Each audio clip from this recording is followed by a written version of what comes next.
আজকে আমি যে বিষয়টা নিয়ে আলোচনা করব এটা হচ্ছে garments financing in Bangladesh. Garments financing বাংলাদেশের ব্যাংকিং সেক্টরে খুব একটা ইম্পর্টেন্ট ভূমিকা রাখে একটা কারণ বাংলাদেশে ফরেন এক্সচেঞ্জ আর্নিংয়ের দুইটা সোর্স রয়েছে। মূলত প্রধান সোর্স একটা হচ্ছে রেমিটেন্স আর একটা হচ্ছে যে এক্সপোর্ট। আবার এই এক্সপোর্টের মধ্যে সবচেয়ে মেজর প্রোডাক্ট হচ্ছে যে আমাদের আরএমজি। আমরা জানি যে আমাদের আরএমজি প্রোডাক্ট পুরা বিশ্বে এটা ব্যবহার হয়। কিছুদিন আগে ডোনাল্ড ট্রাম্পের একটা ভিডিও দেখা গিয়েছিল, ভাইরাল হয়েছিল। সেই ভিডিওটাতে ডোনাল্ড ট্রাম্প দেখা যায় যে নিজের শার্টের অর্থাৎ নিজের শার্টের ফেব্রিক্সের খুব প্রশংসা করছিল। তখন সেই প্রোগ্রামের হোস্ট তাকে ইন্ডিকেট করে যে আসলে এই আরএমজিটা তৈরি করা হয়েছে মূলত বাংলাদেশ থেকে। তো এই গল্পটা থেকে কিন্তু বাংলাদেশের আরএমজির যে স্ট্রেংথ সেটা বোঝা যায়। আমাদের আরএমজি আমাদের অর্থনীতির অন্যতম প্রাণভোমরা। আরএমজি ফাইন্যান্সিংয়ের ক্ষেত্রে বাংলাদেশে খুব একটা চমৎকার মেকানিজম তৈরি করা হয়েছে। যদিও সেটাতে বেশ কিছু রিস্ক ইনভলভড আছে, কিন্তু ওভারঅল যদি বলা যায় এটা সাপ্লাই চেইন ফাইন্যান্সিংয়ের ক্ষেত্রে একটা বেশ ইনোভেটিভ মেকানিজম।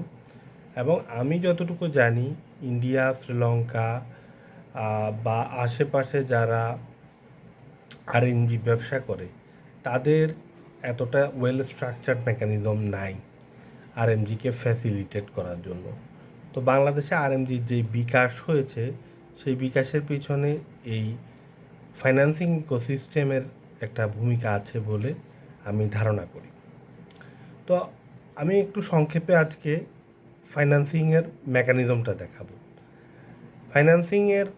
আরএমজি ফাইন্যান্সিংয়ের ক্ষেত্রে আমরা প্রায়শই একটা জিনিস আলোচনা করি, সেটা হচ্ছে back to back LC.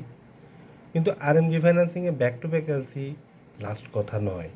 RMG ফাইন্যান্সিংয়ে আসলে একটা এক্সপোর্ট কন্ট্রাক্ট পাওয়া হতে শুরু করে এক্সপোর্ট কন্ট্রাক্ট লিয়েন করার পর back to back LC open করা, এরপর প্রসিড থেকে ব্যাক টু ব্যাক এলসির পেমেন্ট করা, এছাড়াও বিভিন্ন ধরনের পোস্ট এক্সপোর্ট ফাইন্যান্স রয়েছে। এই ফাইন্যান্সগুলোই মূলত আরএমজি ব্যবসাটাকে টিকিয়ে রাখে।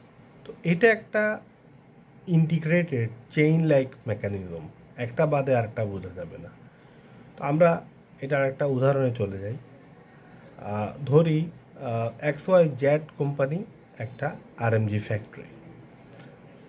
তো এই XYZ কোম্পানি প্রথমে আসবে মনে করেন বি ব্যাংকের কাছে।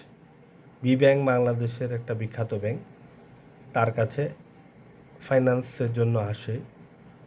প্রথমে যে জিনিসটা এক বি ব্যাংক কমপ্লায়েন্স এনশিওর করবে সেটা হচ্ছে যে XYZ ফ্যাক্টরির কাছে দুইটা ডকুমেন্ট আছে কিনা। একটা হচ্ছে তারা কি এক্সপোর্ট ওরিয়েন্টেড ইন্ডাস্ট্রিয়াল ইউনিট কিনা, দ্বিতীয় হচ্ছে তাদের কাছে বন্ডেড ওয়্যার হাউস লাইসেন্স আছে কিনা।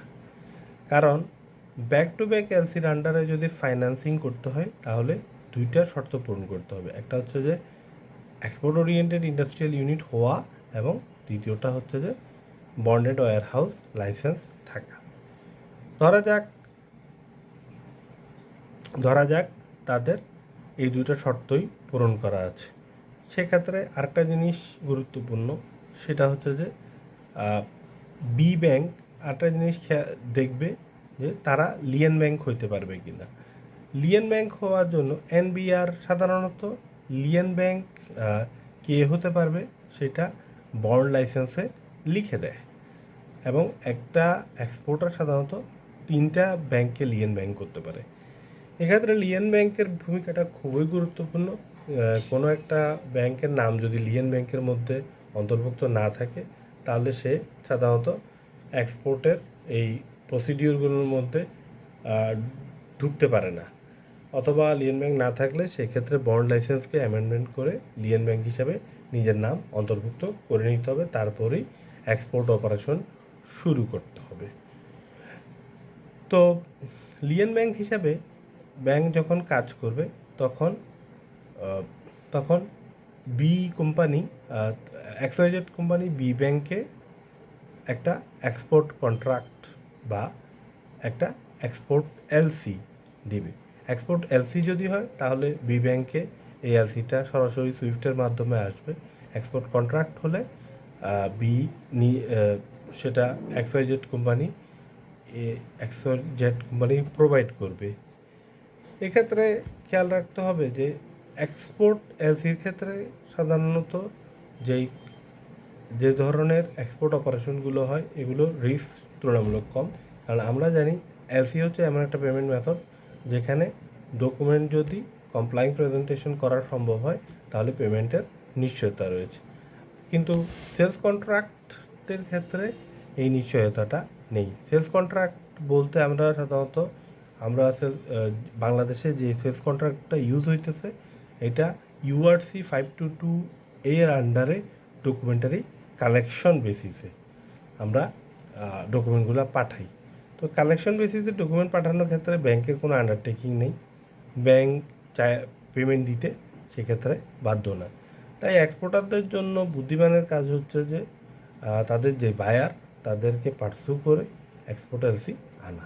তারপরও বাংলাদেশে প্রচুর পরিমাণে এক্সপোর্ট হয়, যেটা হয় কিনা মূলত এক্সপোর্ট কন্ট্রাক্টের এগেনস্টে, এবং এটা বায়ার সেলারের ট্রাস্টের ভিত্তিতে হয়ে থাকে, এবং যেখানে রিলেশনশিপটা ভালো, বায়ার সেলার ট্রাস্ট ভালো, সেক্ষেত্রে এটা দিয়ে এক্সপোর্ট হতে পারে, এতে কোনো সমস্যা নেই।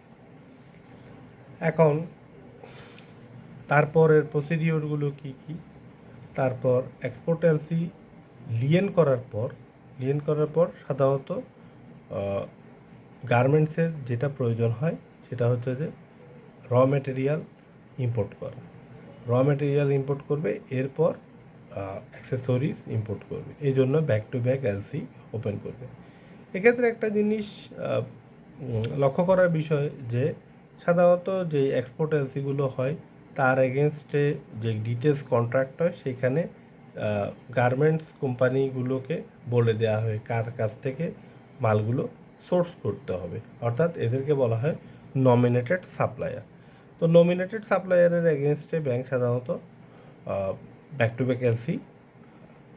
ব্যাক এলসিটা ওপেন করে। Back to back LC issue করার সময় কিছু জিনিস সতর্কতা অবলম্বন করতে হবে।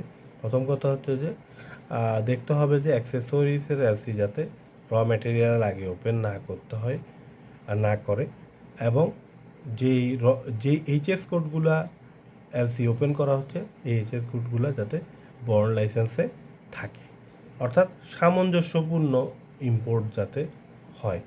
এবং এলসি ওপেন করার ক্ষেত্রে অবশ্যই back to back LC value addition রিকোয়ারমেন্টের উপরে করতে পারবে না। ভ্যালু এডিশন রিকোয়ারমেন্টকে মাথায় রেখে কিন্তু back to back LC open করতে হবে। তো এই ব্যাক টু ব্যাক এলসিগুলো আমরা সাধারণত জানি যে কিছু কোডের হয়ে থাকে, যেমন 4 কোডের এলসি, 6 কোডের এলসি, 12 কোডের এলসি, এছাড়াও আরও বিভিন্ন কোডের ব্যাক টু ব্যাক এলসি হতে পারে। ব্যাক টু ব্যাক এলসিগুলো সাধারণত হয়ে থাকে ইউজেন্স বেসিসে, অর্থাৎ ডেফার্ড পিরিয়ড সমৃদ্ধ। তো এছাড়া সাইট বেসিসে ব্যাক টু ব্যাক এলসি হতে পারে। সাইট বেসিসে যদি ব্যাক টু ব্যাক এলসি হয় সেক্ষেত্রে পেমেন্টটা ইডিএফ ফান্ড থেকে দিতে হবে। সাইট বেসিসে যে ব্যাক টু ব্যাক এলসি হয় এগুলোর কোড হচ্ছে যে 05। তো back to back LC open করে ফেলার পর যে গুডসগুলো যখন চলে আসে তখন কোম্পানি প্রোডাকশনে যেতে পারে। প্রোডাকশনে যাওয়ার পর পণ্য পরিপূর্ণভাবে তৈরি করার পর এবং ডকুমেন্ট তখন তখন তখন এক ধরনের ফাইন্যান্সিংয়ের আবার প্রয়োজন হয় ব্যাংক এই গার্মেন্টস ফ্যাক্টরি, কারণ তার প্যাকিং করার প্রয়োজন হয়, তার বিভিন্ন ধরনের আনুষঙ্গিক খরচ এগুলোর প্রয়োজন হয়। এগুলোর জন্য ব্যাংক তাকে প্যাকিং ক্রেডিট দিতে পারে।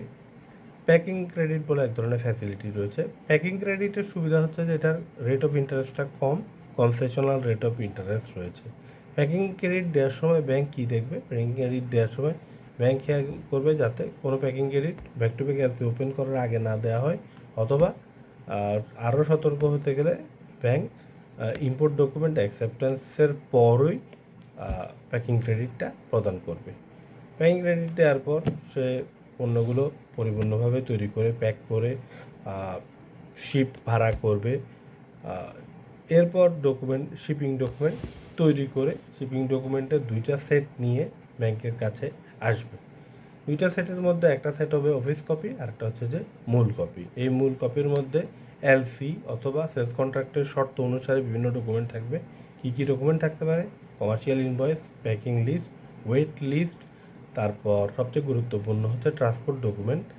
যদি সিতে শিপমেন্ট হয় বিল অফ ল্যান্ডিং হবে, যদি এয়ারে শিপমেন্ট হয় এয়ারওয়ে বিল হবে, রোডে শিপমেন্ট হলে কনসাইনমেন্ট নোট হবে। এভাবে নানা ধরনের ট্রান্সপোর্ট ডকুমেন্ট হতে পারে। এগুলোর কমপ্লিট সেট নিয়ে আসবে।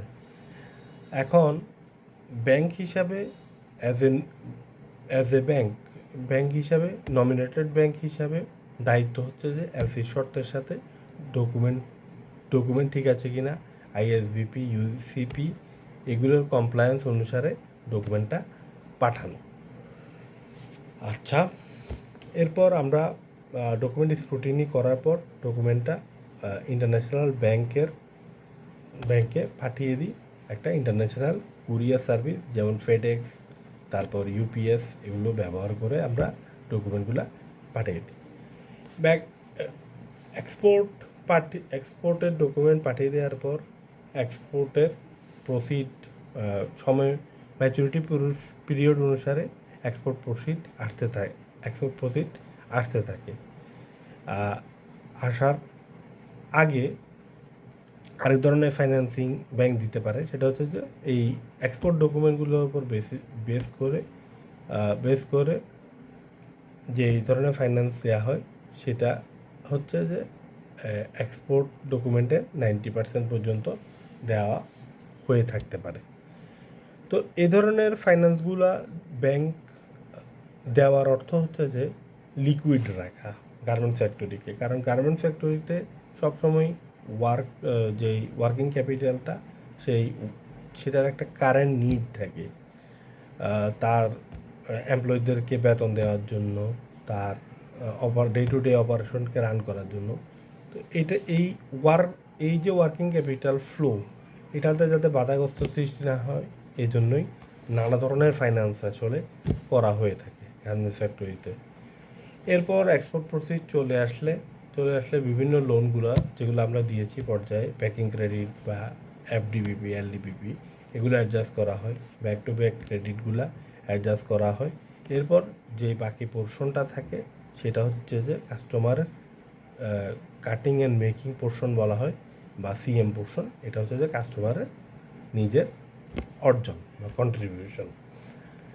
তো এভাবেই পুরা একটা সেলফ লিকুইডেটিং মেকানিজমের মাধ্যমে এক্সপোর্ট প্রসেসটা রান করে বাংলাদেশে, এবং এটা খুব ইনোভেটিভ একটা প্রক্রিয়া যেটার মাধ্যমে ব্যাংকগুলা এক্সপোর্টারদেরকে সাহায্য করে।